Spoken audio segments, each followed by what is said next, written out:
Dans cette sixième capsule d'écologie intégrale, nous allons regarder comment l'amour peut être au fondement de tout engagement envers notre maison commune. Nous avons eu 5 capsules consacrées à la saison de la création et maintenant nous allons rentrer dans la série plus régulière de toute l'année Laudato Si qui va du 24 mai 2020 au 24 mai 2021. Cette année a été promulguée par le pape François qui lance cette invitation.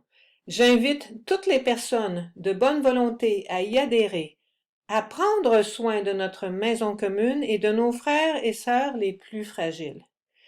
J'ai pensé que pour mettre l'amour comme fondement, il n'y avait rien de mieux que d'aller relire un petit peu la parabole du bon Samaritain.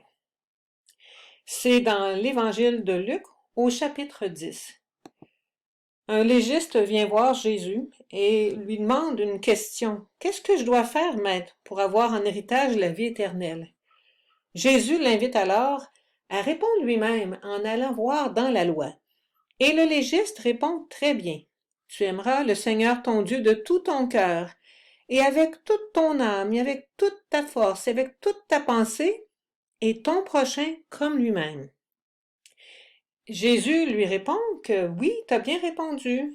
Fais cela et tu vivras. Tu vivras dès maintenant, pas en attendant la vie éternelle dans un futur lointain, mais dès maintenant. Et là, le légiste pose une question absolument fondamentale. Et qui est mon prochain? De qui vais-je me faire proche? Envers qui vais-je avoir ces sentiments profonds d'amour? Et Jésus répond, comme il fait souvent, avec une petite histoire, avec une parabole que le légiste devra interpréter. L'histoire se passe sur le chemin qui va de Jéricho jusqu'à Jérusalem, ou en fait, dans ce cas-ci, on verra plus que c'est de Jérusalem vers Jéricho. Et voici une photo prise pas très loin de Jéricho.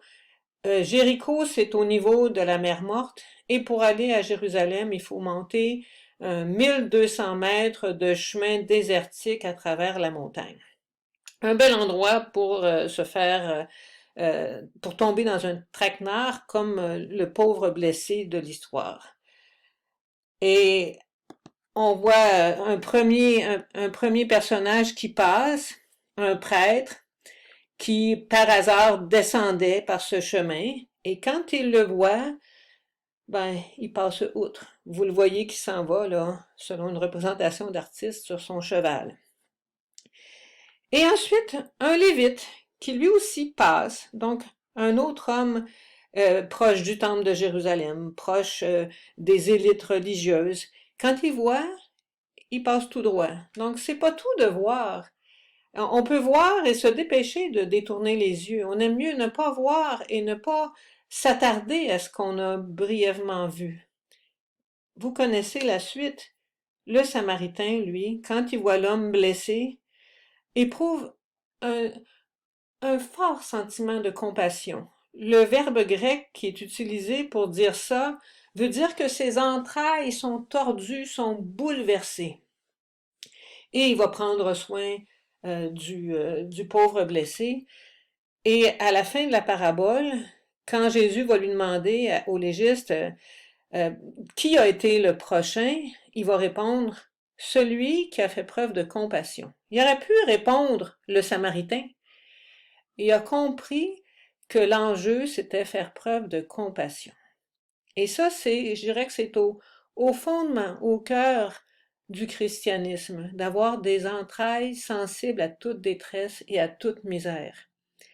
Et de nos jours, avec la situation qu'on vit du point de vue écologique, avec la prise de conscience qu'on est en train de faire, que tout est lié, que la détresse des plus pauvres a les mêmes causes que la détresse de la terre, notre compassion doit même s'étendre à la terre, cette terre qui est tellement blessée. Voici une plateforme pétrolière que vous pouvez voir sur la photo. On a exploité la terre partout dans ses moindres recoins, même dans les endroits les plus inaccessibles. Alors, dans les prochaines capsules, on sera invité à voir, à oser regarder quelle est la situation de notre maison commune afin de rejoindre en nous ces profondeurs d'amour qui peuvent être touchées et qui peuvent nous mettre en chemin. Mais cela, ce sera dans 2 semaines parce que la semaine prochaine, nous allons prendre le temps de regarder et d'admirer l'œuvre Creation qui sert de thématique visuelle à cette série de capsules. C'est une œuvre de l'artiste américaine Annie Rose Weiswan qui a eu la gentillesse de me permettre d'utiliser librement son image pour illustrer mes capsules.